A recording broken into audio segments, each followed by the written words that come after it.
ണെന്ന് മനസ്സിലാക്കാൻ പറ്റും. തക്ബീർ വളരെ പ്രധാനപ്പെട്ട ഒന്നാണ്. റമളാൻ അവസാനിക്കുന്ന സൂര്യാസ്തമയത്തോടു കൂടെ ആരംഭിക്കുന്ന തക്ബീറുകൾ അവസാനം ഈദ് നമസ്കാരത്തോടുകൂടെ എന്ത് ചെയ്യും? ആ തക്ബീറുകൾ അവസാനിക്കും. വലിതുക്കബിറുള്ള എന്ന് ഖുർആൻ തന്നെ പറഞ്ഞിട്ടുണ്ട്. തക്ബീർ നമ്മൾ ചെല്ലണം. അത് പുരുഷന്മാർ ഉറക്കെ ചെല്ലണം.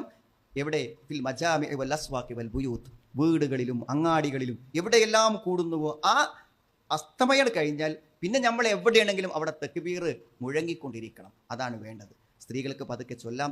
മറ്റൊന്നും പെരുന്നാൾക്ക് ചെയ്യേണ്ട ഇഖ്തിസാലുൽ സ്വലാത്തിൽ ഈദ്, പെരുന്നാൾ നമസ്കാരത്തിന് വേണ്ടി പ്രത്യേക നിയ്യത്തോടെ ഒരു കുളി വേണം. അതേപോലെ തന്നെ വലുബുസ്, ഏറ്റവും നല്ല വസ്ത്രങ്ങൾ എന്ത് ചെയ്യണം? ധരിക്കണം. സുഗന്ധം ഉപയോഗിക്കാവുന്നതാണ്.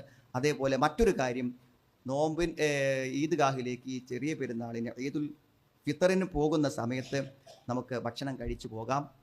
ഈത്തപ്പഴമായിരുന്നു നബി സ്വല്ലല്ലാഹു അലൈഹി വസല്ലം കഴിച്ചിരുന്നതെന്നും അത് ഒറ്റയായിട്ടാണ് കഴിച്ചിരുന്നതെന്നും പ്രത്യേകം ഹദീസുകൾ കാണാൻ പറ്റും. അതേപോലെ തന്നെ ഈദ്ഗാഹിലേക്ക് പോകുന്ന സമയത്ത് വാഹനങ്ങളിലൊക്കെ തക്ബീർ ചൊല്ലിക്കൊണ്ടാണ് പോകേണ്ടത് എന്നാണ്.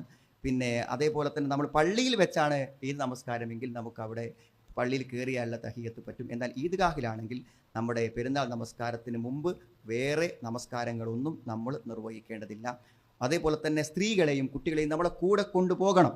ഇസ്തിസ്ഹാബു നിസാ വൽ അത്ഫാൽ വസ്സിബിയാൻ, അവരെ കൊണ്ട് ആർത്തവകാരികളായ സ്ത്രീകളെ പോലും കൂട്ടി പോകാനാണ് ഈദ്ഗാഹിലേക്ക് മാറ്റിയത്. അതുകൊണ്ട് ഇതുവരെ പെരുന്നാളിന് നമ്മുടെ കൂടെ വന്നിട്ടില്ലാത്ത നമ്മുടെ ഭാര്യയ്ക്ക് ഈ പെരുന്നാൾ ഒരവസരമാവണം. അതേപോലെ തന്നെ നമുക്ക് അനുമോദനങ്ങൾ, ആശംസകൾ നേരാം പെരുന്നാളിൻ്റെ. തഖബ്ബലല്ലാഹു മിന്നാ വ മിൻകും എന്ന് പറഞ്ഞിരുന്നു എന്ന് ഹാഫിദ് ഇബ്നു ഹജർ റഹ്മഹുല്ലാ പറഞ്ഞതായിട്ട് കാണാം. അതൊക്കെ പൂർവിക കാലങ്ങളിൽ തുടർന്നു വന്ന അനുമോദനങ്ങളാണ്. അതിന് യാതൊരു തകരാറുമില്ല എന്ന് പറയുന്നുണ്ട്. അപ്പോൾ ഇത്തരം കാര്യങ്ങൾ നമ്മൾ ശ്രദ്ധിക്കുക. പോകുന്നതൊരു വഴിക്കും തിരിച്ചു വരുന്നത് മറ്റൊരു വഴിക്കുമാകുന്നത് നല്ലതാണ്.